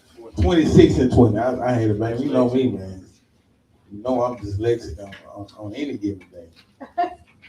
I'm like, I don't know what that is. 26 and 19. Salaki, thank you, brothers. You know how I do it. Read this. The book of Sirach, chapter 26, and verse number 19. My son, keep the flower of thine age sound, and give not thy strength to strangers. Give not your strength to strangers. That's giving your strength to that stranger. That's a Deuteronomy 7:6 woman giving her strength to an Asian, man. Damn, right? Don't give your strength to the strangers. That's defiling yourself, right? Read. Come, verse 20. When thou hast gotten a fruitful possession through all the field. Through all the field. What does that mean? You got a fruitful possession through all the field. What is the field? 12 tribes. The 12 tribes. Good, that's right. When you have got you a fruitful possession throughout the 12 tribes, throughout the field, what should you do? Sow it with thine own seed. Sow it with, why did he give? He like big chins or something? Like, what's going on? He got a chin fetish, man. That's crazy. Why would he do that? Right? But when you get a fruitful possession throughout the whole field, sow it with your own seed. Read. Sow it with thy own seed, trusting in the goodness of thy stock. We have to trust in our goodness of our own stock, brothers and sisters. Right. We have the greatest stock, man. Right. We are not the same, man. Our stock is the greatest stock on the planet, man. And when you do these things, you're giving it away. Read. Sow thy race. So that what? Sow thy race. Man, they love to say that this ain't in the Bible. So that your race, which thou leavest, shall be magnified. So that your nationality, your lineage, your bloodline shall be what? Shall be magnified. You magnify your bloodline by staying within your bloodline. When you put your greatness and your goodness of your stock over to a what? A dog. It's basically what they are. The Bible calls the heathen dog. That's right. Your bloodline now, your stock is not worth anything, right? It's like you got a necklace, it's 24 karat gold, but then you went and put a 10 karat medallion on it. You lowered the stock of it, right? You lowered it. Take that off and just give me the 24 karat necklace, because this little 10 karat thing is really not hit, right? It's not doing it, right? You got something? Let's go to Ezra chapter 9, verse 1.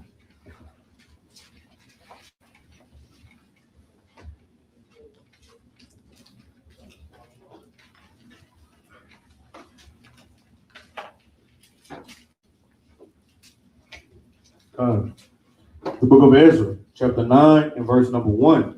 Now when these things were done, the princes came to me, saying, the people of Israel and the priests and the Levites have not separated themselves from the people of the land. Most of God have always commanded us to separate from the people of the land. Read on up. Have not separated themselves from the people of the land, doing according to their abomination. Read on. Even of the Canaanites, the Hittites, the Perizzites, the Jebusites, the Ammonites, the Moabites, the Egyptians, and the Ammonites. Read on. Amorites, Salaki. For they have taken of their daughters for themselves and for their sons, so that the holy seed, the holy what? The holy seed have mingled themselves with the people of those lands. Most of God is letting us know, brothers, that we have holy seeds. Yes, right. We have holy seeds, and the Most High God didn't want us mixing with these other nations. That's plainly what the scripture says. This is the same thing that they did doing what? During the time of Genesis chapter 6. When the sons of God mingle with who? With the daughters of men. We give our strength unto them, even like in 2nd Ezra, Sirach chapter 26. It's saying the same thing. Go ahead, I'll praise. Let's go to Joshua chapter 23, verse 6. All right, it's showing you, man, throughout the history of the Bible, the Lord has always predicated us to be separate, man. To be holy. All right? Be separate, cut off from other nations, man. The book of Joshua, chapter 23, verse 6. Be ye therefore very courageous to keep and to do all that is written in the book of the law of Moses. I'm going to tell y'all, brothers and sisters, even today, right now, you stepping in this building, you celebrating the 7-day Sabbath, you trying to be a modest woman and dress modestly, you trying to be a real man and stand up and be that chosen man, you're courageous. Right? Because you are stepping outside of what the norm. The norm is, let's go to church on Sunday. Let's go in there high. Let's go in there drunk. As a matter of fact, let's wear the same dress we wore last night in the club, freaking to church. That's the norm. So for you to do this, that's a courageous act. So I want to commend brothers and sisters for doing it, man. But now it's time that we constantly endure and constantly fight this thing. It's not just a one-day thing. It's not just a one-week thing. It's not just a sometime thing. You be courageous every day, man, in keeping the commandments of the Lord. Joshua just said, man, that's a courageous act because you are going against everything that the world is standing on right now. We in here standing on business. They out there standing on pork, lobster, shrimp, clippers, bread.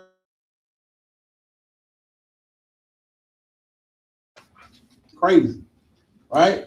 So it's a courageous act that we are doing, right? You're standing up. You have to continue to do that. Read it. Come, be therefore very courageous. Very courageous, right? To keep and to do all that is written in the book of the law of Moses. Bring it out. That ye turn not aside therefore to the right hand or to the left. Were not the Maccabees very courageous? Were not the children of Israel that came out of the part that was parted by the Red Sea and kept the commandments, right? Were they not courageous and to continuing in the acts of the Lord? Read. Come, verse 7. That ye come not among these nations. That you do what? That ye come not among these nations. You can't come among these nations. Read. These that remain amongst you. These nations that remain among us. Read. Neither make mention of the name of their God. Because every time you go into their ways, you are making mention of what? Their gods, right? All different heathen nations have their own gods, right? Don't make mention of their gods when you celebrate this and you're trying to do this outside of the Lord, right? This is making mention of their gods. Read. Nor cause to swear by them, neither serve them, nor bow yourselves unto them. So the Lord has always told us to be what? Different, to be what? Set apart, basically, right? Go to 1 Kings 11. Because who made the mistake? Yeah, they did too. Rehoboam made a mistake. Who? Solomon. Solomon made the same mistake. We'll say real. Yeah, Rehoboam made a mistake too, man. Yeah, for real. But what we're talking about now, homie, and what we're going into, what the Lord telling us to be separate. This is for Solomon's separation of not doing what he was supposed to do. 11, start at 1. The book of 1 Kings, chapter 11, and verse number 1. But King Solomon loved many strange women together with the daughter of Pharaoh, women of the Moabites, Ammonites, Edomites, Zidonians, and Hittites, of the nations concerning which the Lord said unto the children of Israel, ye shall not go into them. And the Lord constantly told us this, Deuteronomy 7:3, right? The Lord told us continually not to deal with these nations because these nations weren't good for us. And when we did deal with them, we would what? Eventually go off. Read. Go a horn. Come, ye shall not go into them, neither shall they come in unto you. For surely they will turn away your heart after their gods. Solomon clave unto these in love. Read on. And he had 700 wives, princesses, and 300 concubines. And his wives turned away his heart. What did they do? Turned away his heart. They turned away his heart. These heathen nations will turn away your heart from following the Most High God. Right? Their ways, right? What they do, right? The ways of the heathen right now, the birthdays and the Christmases and the Thanksgivings and the Easters and all these things, their ways will turn you from keeping your Most God, your God's law, statutes, and commandments. Read on. Come, verse 4. For it came to pass when Solomon was old that his wives turned away his heart after other gods, and his heart was not perfect with the Lord his God, as was the heart of David his father. So we want to make sure that we understand that we striving for what? Perfection, right? And the way that we strive perfection, one way is to what? Not dibble and dabble with other nations, right? Because we see that we are made different from them, how we are made different, how they attack us, right? This is what they do. Go to Psalms 106 and 34.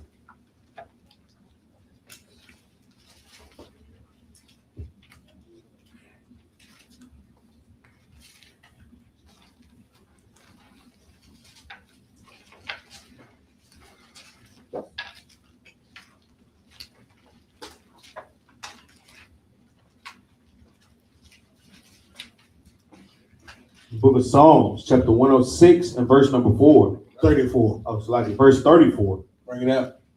They did not destroy the nations concerning whom the Lord commanded him. What happened? Who did this? Who? Saul did not destroy the nations which the Lord concerned and told him to do, right? He could have killed and done away with Amalek, right? Like he told him to. Read it. But were mingled among the heathen. But were mingled among them. Read. And learned their work. And what do we do? Learn their work. That's why we have to die daily, like Paul said, because we've learned their work so much that this is a daily die that we have to do from learning the ways of the world. Right? It's a daily die, right? You have to die from what? It's going down, ain't it? People in that car, right? What's going on? Where are you going? Yeah, so read 36 again, read 35 again. But were mingled among the heathen and learned their works. But were mingled among the heathen and learned their works. Like I said, that's why we have a daily die that we have to do, because we have to constantly knock off these ways that we learned. Read on. And they served their idols, which were a snare unto them. And that's what's going on with our brothers, our polypathetic brothers and sisters, our Christian brothers and sisters. With the ways that they have followed have become a snare to them. And now they tripping and falling and what? Can't get up. That's why you heard now what? The other nations can be saved. That's right. When you associate yourselves with them, constantly trying to debate them after you already had 5, 6, 7, 8 debates, that doctrine starts to seep in slowly into your spirit. To where now the Most High God is tired of telling you to separate from you. Now he's giving you up to what? To a strong delusion. That's how God does that. He gives people strong delusions all the time that they may believe a lie. You think you're so right in something, but in reality, you're totally wrong and going off, man. That's exactly right. They believe a lie. Read on. Come. Yea, they sacrifice their sons and their daughters unto A devils. lot of people sacrifice their sons and daughters to devils, don't even know it. And then some of them do know it. Well, I'm just gonna do what they. Well, I wasn't deprived of Christmas present. I ain't gonna deprive them. You're literally saying that you know and you understand, but you're still doing it. That's a problem, man. A lot of our people have sacrificed their sons and their daughters unto devils, man. That's why it's so much on us that we can do, right? Because guess what? Us being parents, not probably looking back and say, hey, I could have been a better parent, right? That's why you want to make things right as much as you can right now. Because a lot of times we didn't know that we were sacrificing our children, man, to these ways of the world. Read on. Come. And shed innocent blood, even the blood of their sons and of their daughters. Because that's innocent blood, right? They come into this world innocent, right? It's up for us to either take the devices from them of the world or let them continue in. So that's innocent blood. Read. Come. Because real quick, a child is gonna do no other than what you teach them. If you teach them growing up, that's why the Lord says what? Train up a child, come as a little child, right? Train up a child the way that he should go when he always want to depart, because they're going to do what you teach them, right? Read. Come.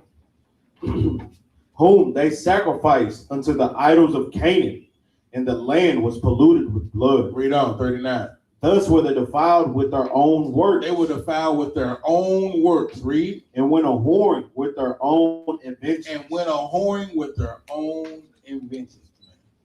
And that's how Esau and them played with us, with the syphilis, now even with the sunscreen, man, right? You know what I'm saying? Like, that's why it's out there like that. Like, I looked at it, they talking about, Black Americans need to wear just as much sunscreen as he's. I said, yeah, chill out, man. Chill out, man. That's why, you just got to look at some stuff, but like, chill out, man. We're going to be selling it, right? We ain't going to be just wearing it. We know the sun is helping us. Right, but it's our vitamin D. But it's just crazy the things that they put on on these things for you to look at and be like, okay. But if it wasn't for us to be having that understanding, we wouldn't even know. Read verse 40. Read verse 40. Verse 40. Therefore was the wrath of the Lord kindled against his people, and so much that he abhorred his own inheritance. We had the Most High God, he hated us, man, because of the wickedness that we was doing, man. Yes, the Most High God at times, he abhorred his people because of their wickedness. We have to always kind of keep that in perspective too, because we always, Romans 9:13, Jacob have our love, but Esau have our hate. You know, we know that this hate, now this is the hate that's not like Esau. But when we go against the Most High, guess what? We abhorred. He was abhorred by us. Read on up. Verse 41. And he gave them into the hand of the heathen. And that's ultimately why we suffer as a nation. He has given us over unto them because we broke his commandments. Read on up. And they that hated them ruled over them. And it's telling us plain, the people that are ruling over us, they hate us. That's going back to what? Leviticus chapter 26. Stepping from these persons. Go ahead, up. It come, and I'm glad I went on with that, because that's exactly what verse 41, and gave them in the hand of the heathen. We are in their hands right now, right? Let's go to Lamentations 1 and 3.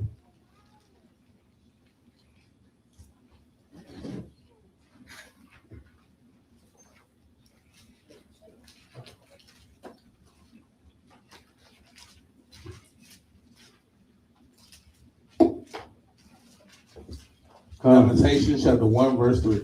The book of Lamentations, chapter 1 and verse number 3. Judah is gone into captivity because of affliction. Because of affliction, read. And because of great servitude. And because of great servitude, read.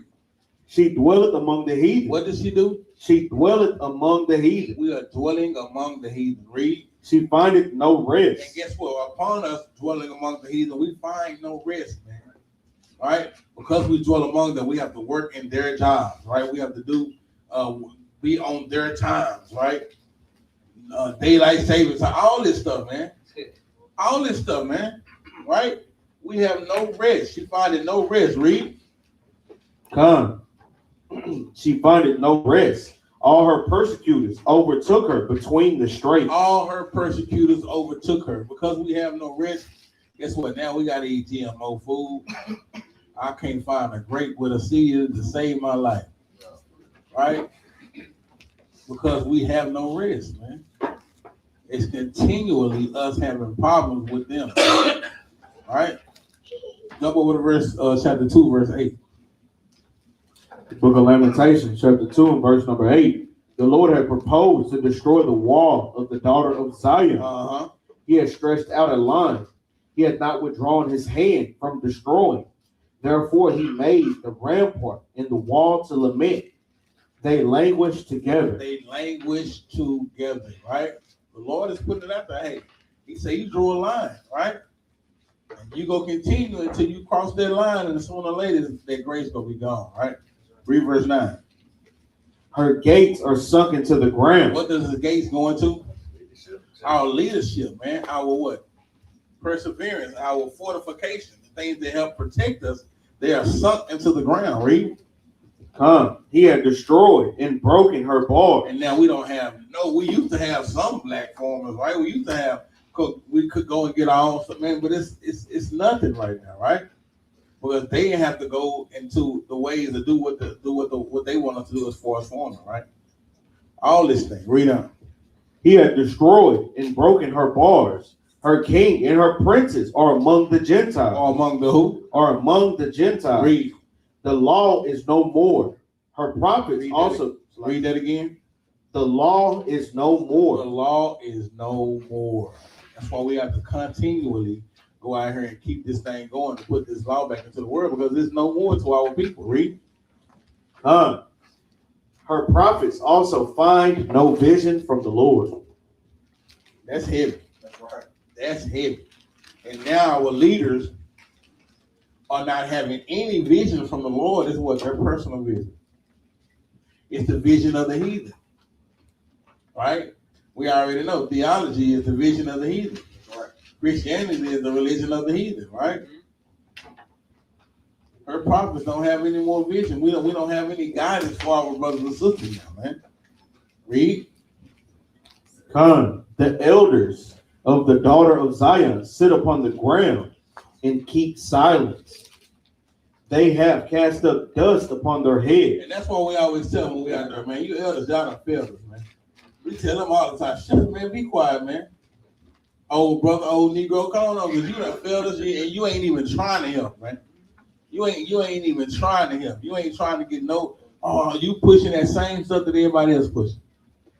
All right?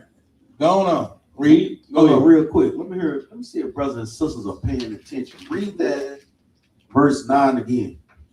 Her gates are sunk into the ground. He had destroyed. No, verse 10. So like, the elders of the daughters of Zion sit upon the ground and keep silence. Hold up. Who remember the precept? See, I need to know if brothers and sisters, is rocking in the spirit. We should know that precept. Go back up your list, right? Say it again, Doc. No. Damn it. Damn. We forgot the thought. Yes, Sirach chapter 4, verse 23. Read it right quick out. Bless you. Sirach 4 and 23, real quick. Come, the book of Sirach, chapter 4 and verse 23. And refrain not to speak when there's occasion to do good, and hide not thy wisdom in her beauty. That's exactly what they did. They hid their wisdom in their beauty, meaning they stopped correcting the people. Make sure that's a prime example of that. Remember, we was going over that in Camp 101, where it's different types of what? Precepts. What is one example of a? Damn it, I literally just gave an answer. One way of a precept is what? To give an example. Another is history upon history, or another is what? Fulfillment of the scriptures. Those are three types of ways that you can precept. This right here is giving us a great example in Lamentations. Go ahead, Doc. Because read that out. That's as soon as he said it, it hit like that's exactly right. Our forefathers, our elders, they don't care. They don't even care about trying to find what's truth or not. They out here still drinking Takamaki all day. I'm gonna ask y'all that after class, All right, man. They got read. stir brothers in the writing precepts there. Read. 10. The elders of the daughters of Zion sit upon the ground and keep silence. They have cast up dust upon their heads. Dust upon their heads, man. They ain't helping us at all. Right? Read. They have girded themselves with sackcloth. The virgins of Jerusalem hang down their heads to the ground. Give me Psalms 9 and 5. No, give me Isaiah 36. Isaiah 36. And we just go read 18. But this is what they do. We always have somebody come up and do this. Read verse 18. The book of Isaiah, chapter 36 and verse number 18. Beware, lest Hezekiah persuade you. Beware. Man, don't listen to that nigga, man. Y'all don't go there and listen to them niggas, man. For real. Read. Beware, lest Hezekiah persuade you, saying, the Lord would deliver us. Had any of the gods of the nations delivered his land out of the hand of the king of Assyria? This is how prideful a lot of our people are, because this is the same way the Assyrians were prideful, right? This dude, Rabshakeh, he was very prideful. He's like, don't listen to Hezekiah. What, he gonna try to provoke y'all to keeping the commandments now? When have the other nations ever gave y'all a chance to keep the commandments? When have we ever prevailed? When have y'all ever prevailed against us? That's what they do. That's what the elders do. Y'all don't listen to them niggas. They don't know what they talking about. You go get that along your ride, man. Along this journey, you better make sure that you stay stern, man. That you make sure you stay down with this thing, man. Like I always tell them, lock in, man, because you gonna get that. Read. Verse 19.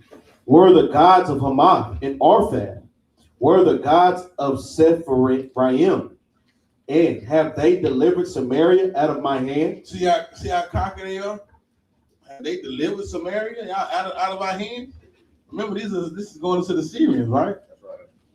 Because this is the northern kingdom. Have they delivered y'all? No, they not going to deliver y'all. Don't listen to Hezekiah. Remember, Hezekiah was trying to bring some of the northern kingdom back to what? Keeping the laws, right? Keeping the feast days. right? That's history. That's a little history for you. Hezekiah was trying to bring back Northern Kingdom, well, a lot of Northern Kingdom brothers and sisters back to even keeping them. Didn't he pay them? Like he paid the Assyrians? He tried, right? But he was actually trying to get this thing back jumping. So when they telling him don't listen to Hezekiah. Yeah, you don't know what he's talking about. Y'all don't go back down there and try to keep them. No, don't do that. Go ahead, Al. Now, even like how Captain Yara said, because we need to know that Bruce know the history. Knowing the history helps you understand context.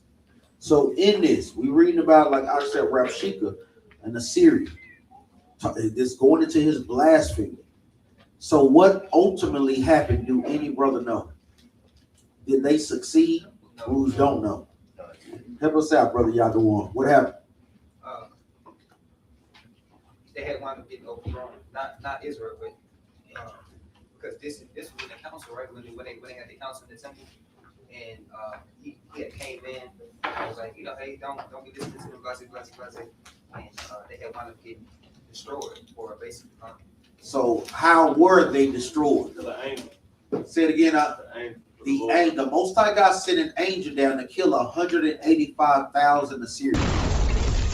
Bruce need to be looking at where to find that precept. Yeah, Bruce looking at me. Look to find the precept. I would want to know where that mug is at. Isaiah 37 and 36. Just a chapter over. It's showing how the Most High God didn't cause that council to stand. He was trying to come against us, but guess what? Hezekiah prayed, and the Most High God destroyed them with the angel. We asked that question last week when we went through that history in the book of Sirach with Sennacherib. It's the same thing. It's just history reoccurring over and over again. Go ahead, Op. Because y'all want to get that. Read it right quick, Op. Just real Read 37 and 32. Come. 36. 36. Yes, 36. Go straight to the point. The book of Isaiah, chapter 37 and verse number 36. Then the angel of the Lord went forth and smote in the camp of the Assyrians 185,000. And when they arose early in the morning, behold, they were all dead corpses. So Sennacherib, king of Assyria, departed and went and returned and dwelt at Nineveh. 38. And it came to pass, as he was worshiping in the house of Nisroch, his god, that Adremelech and Sharezer, his son, smote him with the sword, and they escaped into the land of Armenia.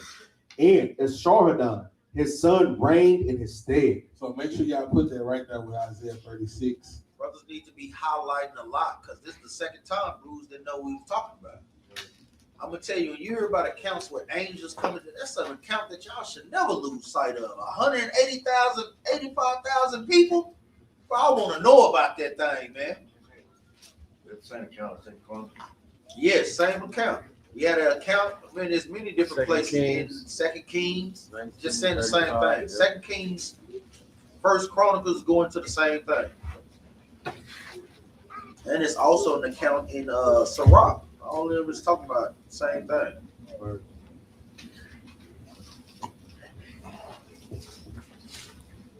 That's 2 Kings 19. Yeah,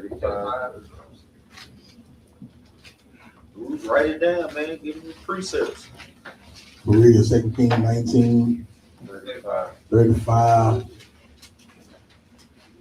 Watch next week. I'm asked. I didn't get it. Because you didn't write it. That's right. Second Chronicles 21. Yep.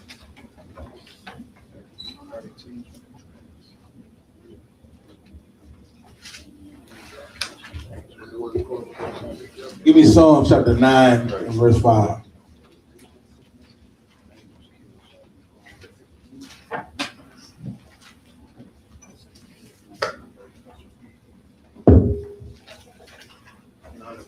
Yeah.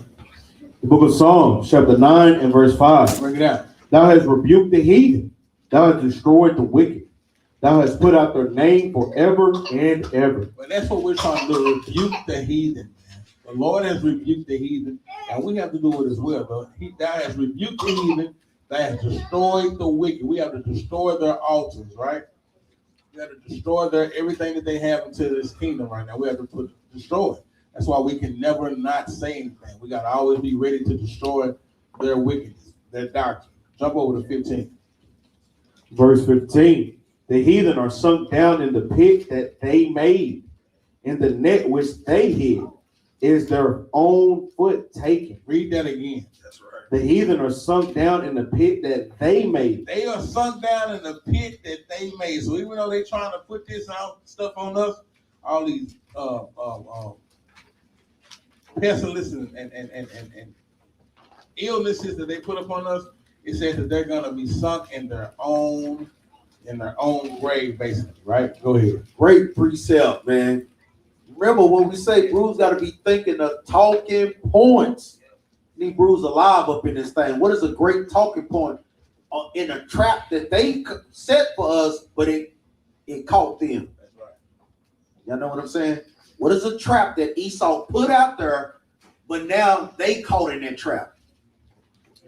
Plagues and Specifics. I need details. C-19. Don't nobody know about that. What is that? Yeah, that's one of them. Making them a little bit more relatable.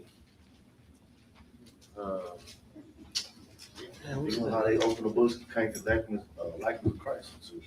Prime example, you have crack cocaine. You also have the pills that are out here. Oh, yeah. Fentanyl. Those are traps that they lay for our people. But now we know that fentanyl, most of the people that's taking those things and dying of it are the other nations, man. Opiums. This is what bruised brothers and sisters have to make the Bible real. It's the same thing. We keep it just in the past tense. No, you have to bring it up to now how they're using these same tactics. They put crack cocaine out here for our people to use. That thing is flipping on its head. And you also have what? With opium lords. Look at it. That's a lie. That's a lie. That's a lie. It's like an African American got the high. Yeah, right. How do we know it's a lie? We know it's a lie because now they're trying to change law. Whenever Esau changing laws, that means that it's affecting their people at a high rate. Say, man, you gonna get life. You're going to get life. It comes from fentanyl. Enough. Did you say that again, Captain? You're gonna do more than the BML boys. You're gonna do more time than them. I'm telling you, man. They're not playing with that fentanyl. But you know that, like you say, when these things are affecting them more, when they start to put in laws to kind of combat these things. This is how we know they've been having opium lords, councils upon councils trying to stop these things, man. Opening up clinics for these people because we know that it's affecting them at a more higher rate than it's affecting us. Go ahead, and that's why we not the same, because we go put it right back on their head, man, right? We uplifting their skirts right now. I praise to the Most High God. Read this one more time. The book of Psalms, chapter 9 and verse 15. The heathen are sunk down in the pit that they made, in the net which they hid. Is their own foot taken? It's their own foot taken, man. Right? So we're going to put it back on their heads, but we have to make sure that we, first of all, move in wisdom, that we understand that we are different people from them, right? That we understand that we have laws, statutes, and commandments that we have to keep in order for the Lord to fight for us, right? I'll pray to the Most High God for this lesson. I pray that the Father was with us today. I pray that brothers and sisters have a great Shabbat. Pray that for understanding and wisdom and knowledge that brothers were able to gain and learn anything from this class, whatever it may be, that the Father instills in you, understanding, wisdom, knowledge, peace, whatever it is. Father, we thank you and pray that we continue to push. We always end the class with a law. We are the law keepers of the Bible, so we want to end this class with a law. The law today will be Deuteronomy 4 and 38. Start at 37. We'll read 37 and 38.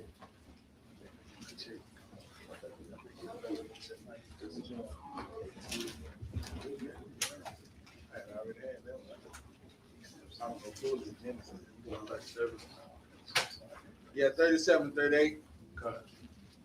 The book of Deuteronomy, chapter 4 and verse number 37. And because he loved thy fathers, therefore he chose their seed after them, and brought thee out in his sight with his mighty power out of Egypt. That's right. To drive out nations from before thee, greater and mightier than thou art. So these nations are greater and mightier than us, but the Lord is going to drive them out, man, right? With all the technology that they have, with all the capabilities that they have, they are greater nations at this point, but we know that the Lord is going to drive them out from before us, right? Because we are his chosen nation. Read. To bring thee in, to give thee their land for an inheritance as it is this day. And we're going to take over this land, take back this land that the Lord has given us, and we're going to put it, we have it in equity and righteousness. Let's get one more. Let's go to Leviticus 18 and read that again, 18 to 24. Gonna give y'all 2 laws today. The book of Leviticus, chapter 18 and verse number 24. Bring it out. Defile not you yourselves in any of these things. Don't defile yourselves in these things, brothers and sisters. Read. For in all these the nations are defiled, which I cast out before you. Because these are defilements of the other nations. Read. And the land is defiled. And we know as soon as we step outside, we go see defilement all day today, right? The land is defiled. Read. Therefore I do visit the iniquity thereof upon it, and the land itself vomited out her inhabitants. But the land is going to vomit out the inhabitants, right? It's going to vomit out, like you said, these Edomites, what they're doing, this war that they're storing right now. It's all getting ready, man, for them to vomit out their inhabitants. And all praise to the Most High God. Like I said, thank you, brothers and sisters, for tuning in, for sending money into the GoFundMe or the Cash App. That money is greatly being used to uplift the kingdom of the Most High God and keep this building going so that we can edify the Lord's people, this great nation of people, right? Again, we say happy Shabbat. Have a great day, brothers and sisters. Israel rise, Kwam Yasharala. With that, so,